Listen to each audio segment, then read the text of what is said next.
Good morning, guys. Tony Maritato here, and in this video I want to talk about an experience we had this weekend where my boys had a lemonade stand and they made over $644. Seriously. Okay, so let's talk about this. I live in a great neighborhood. I'm here in Ohio, just north of Cincinnati, south of Dayton. And so, like you would expect, it's the beginning of spring, the days are getting hot, and kids are looking to do things outside. And so we have kids in our neighborhood all the time who are setting up lemonade stands. And anytime they do, being the good entrepreneur that I am, I love to support them. So I stop, I buy what they have. But let's talk about the difference between what their lemonade stand is and what my kids' lemonade stand was. Because of course my kids have access to me and access to my experiences and my failures. And so we created what I would consider the ultimate lemonade stand that seriously generated $644 in a weekend. So first thing, most normal adults don't want to buy lemonade made by kids in questionable circumstances. So I told my boys, look, if you want to sell something that somebody's actually going to buy, why don't you just go buy cans of Minute Maid lemonade? And that's what we did. We bought cans of Minute Maid lemonade. We bought those squeeze juice packets that were 100% real juice lemonade. And we bought bottles of water. And so we had three options.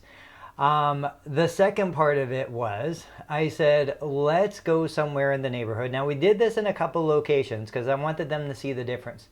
So I said, if we're going to set up a neighborhood lemonade stand, we have to pick the right location. We have to pick a location where somebody will see you far enough in advance that they can process. We're old. When I see a kid lemonade stand, if I'm driving 30, 40 miles an hour down the street, if I don't see it with enough time, it's in my rearview mirror before I realize what the kids are doing.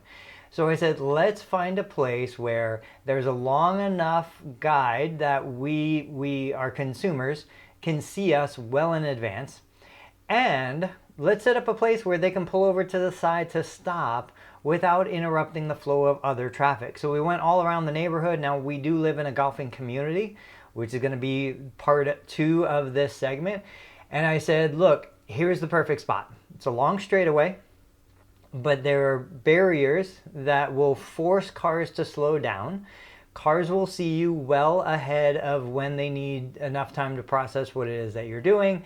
And now we've got this little kind of pullover side where cars can stop without interrupting the flow. This is going to be your spot. Not only that, but behind the lemonade stand, there was clear access to the golf course. And so golfers riding their golf carts back and forth would also be able to see that these kids were selling lemonade. So this was done on a Friday afternoon. The golf course was packed. Cars were driving through the neighborhood.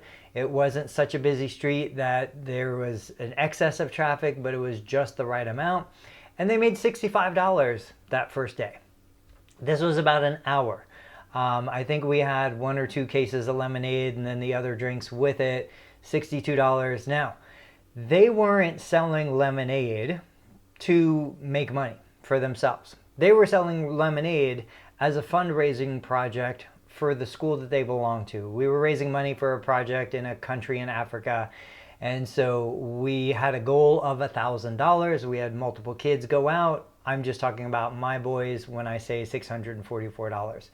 But the idea was we hit on a lot of things. One, we made it easy. We made it convenient. We charged $2 per drink, flat rate. There was no change. There was nothing. We accepted Venmo. We made it so that the consumer could trust the product because it was pre-packaged product from Minute Maid and other producers. We checked a lot of the boxes to make it as easy as possible. And knowing that this was a fundraiser, we put fundraiser all over the signs. It was really easy for somebody to just give them a $5 bill, even though they just wanted a single lemonade. You know, lemonade cost $2. They gave them a $5. They got a $3 donation. It was awesome. They had individuals giving them 10s and 20s and telling them to keep the change because they were raising money for a local church and a good cause. And so then the second part of this was we know how powerful location can be. We know how powerful a hungry, or in this case, a thirsty audience can be. So our school, an elementary school, was putting on a once-a-year production of Aladdin. It was a school play. We know that there were going to be a ton of kids coming with their parents. And we know that the building we were hosting the show in had no refreshments. Yes, there were water fountains, but that was it. So the remainder of the weekend, we set up a table right next to the admissions that sold lemonade, water, and the little squeeze pouches. That's where they made the rest of the money. $500+ from that table. A 1-hour performance, Friday night, Saturday night, and Sunday matinee, generated over, I don't know, $590, $580, something like that. So it was just outstanding. It was amazing to see the community come together, both to support these children, to donate money, to raise funds. It was amazing to see these boys learn valuable lessons about business, understand why their lemonade stand could do $644 in a weekend, where other lemonade stands down the street would maybe do $10, $15 on a good day.